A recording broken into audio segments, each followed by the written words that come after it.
Hello friends, आप सबका स्वागत है माय स्किल क्लासेस में। और यहाँ पर हम सी लैंग्वेज की एक सीरीज चला रहे हैं, जहाँ पे हम लोग प्रोग्राम भी सीख रहे हैं और सी के कॉन्सेप्ट भी सीख रहे हैं और बहुत ही प्रिसाइज मैनर में सब कुछ हम लोग सीखते जा रहे हैं। काफ़ी चैप्टर्स कवर भी हो गए हैं, काफ़ी चीज़ें कवर हो गई हैं। अगर आप उसको एक्सेस करना चाहें तो प्लेलिस्ट एक्सेस कर सकते हैं। सी रेडियो रेफरेंस के नाम से प्लेलिस्ट है और ऑल प्रोग्राम के नाम से हमारी प्रोग्रामिंग की प्लेलिस्ट है। आप उसको एक्सेस करें, काफ़ी फ़ायदा पहुँचेगा आपको। तो स्टार्ट करते हैं आज का चैप्टर। और आज का हमारा टॉपिक है continue statement in C. C language में कंटिन्यू स्टेटमेंट क्या होते हैं और कब यूज़ होते हैं ये जानते हैं। तो कंटिन्यू मतलब जैसे आपको उस कीवर्ड से ही समझ में आता होगा कि जो है किसी चीज़ को कंटिन्यू करना। तो कंटिन्यू आप लोग कर सकते हैं कंटिन्यू कीवर्ड का यूज़ करके। तो ये यूज़ होता है मोस्टली इन लूप्स में। लूप का अगर आप कोई प्रोग्राम बना रहे हैं जिसमें आप लूप यूज़ कर रहे हैं, तो उसमें अगर लूप में आपने कोई कोड लिख रखा है कि ये कोड 10 बार प्रिंट होना है और उसमें एक आध बार आपको उसको स्किप करना है कि इस कंडीशन पे या इस पर्टिकुलर कंडीशन पे ये वाला कोड एग्जीक्यूट ना हो, तो आप वहाँ कंटिन्यू कर सकते हैं। तो कंटिन्यू का काम क्या होता है कि ये लूप का जो कंट्रोल एक फ्लो होता है टॉप से डाउन की तरफ, तो जहाँ भी वो कंटिन्यू स्टेटमेंट को एग्जीक्यूट करेगा तो वो उसके नीचे नहीं जाके फिर से वो बिगिनिंग ऑफ द लूप पर पहुँच जाएगा। तो फिर से वो लूप स्टार्टिंग में पहुँच जाएगा और फिर से एग्जीक्यूट करेगा। और फिर अगर कंडीशन ट्रू हो गई तो फिर वो कंटिन्यू के नीचे के सारे कोड स्किप कर देगा और बिगिनिंग पे पहुँच जाएगा, उसके नीचे नहीं आएगा। ये कंट्रोल का फ्लो ऊपर की तरफ फिर से मोड़ देगा, बिगिनिंग में भेज देता है। तो ये होता है कंटिन्यू का काम। तो यहाँ आप एग्जाम्पल के थ्रू समझ लेते हैं कि हमने एक लूप चला रखा है।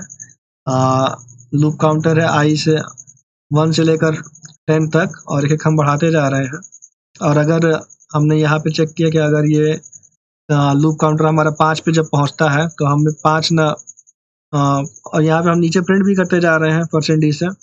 तो ऐसे तो ये प्रोग्राम 1 से 10 तक की सारी वैल्यूज़ प्रिंट करेगा, लेकिन हम चाहते हैं कि 5 जो है वो प्रिंट ना हो, 4 तक प्रिंट हो फिर स्किप होके 6 प्रिंट हो। तो हमने 5 पे यहाँ पे कंटिन्यू लगा दिया। तो जैसे ही ये कंडीशन i = 5 होगी, ये कंटिन्यू एग्जीक्यूट होगा और ये लूप कंट्रोल को जो है प्रोग्राम के कंट्रोल को ऊपर लूप के बिगिनिंग में भेज देगा और यहाँ आके लूप काउंटर एक इंक्रीमेंट हो जाएगा, तो ये 6 हो जाएगा।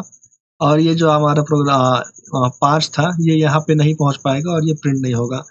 तो हो सकता है आप जो है कोई ऐसा प्रोग्राम बनाते हो जिसमें आपको सिर्फ इवन नंबर प्रिंट करना हो या ऑड नंबर प्रिंट करना हो, तो आप सिंपली यहाँ पे इफ कंडीशन में इवन ऑड चेक कर लीजिए। अगर वो डिविजिबल है 2 से तो आप जो है कंटिन्यू लिख दीजिए, तो आपके सारे वो इवन नंबर जो है स्किप हो जाएँगे और ऑड नंबर प्रिंट होंगे। तो ये काफ़ी यूज़ होता है। और या फिर आप कुछ सिलेक्टेड नंबर्स को जो है आप कंटिन्यू स्किप करना चाहते हैं। कोई सर्च ऑपरेशन हो रहा है, कोई सर्चिंग ऑपरेशन आप परफ़ॉर्म कर रहे हैं।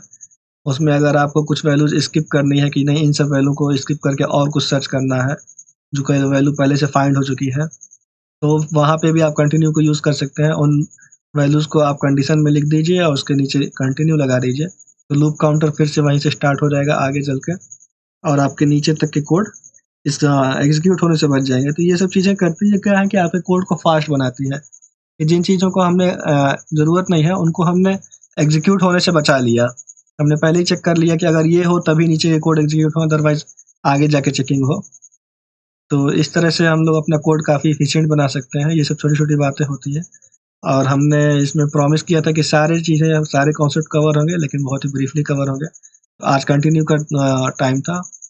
आज हमने कंटिन्यू स्टेटमेंट सी लैंग्वेज में कवर किया है। और इसी के साथ इस वीडियो को एंड करते हैं। मिलते हैं अगले वीडियो में, तब तक के लिए गुड बाय।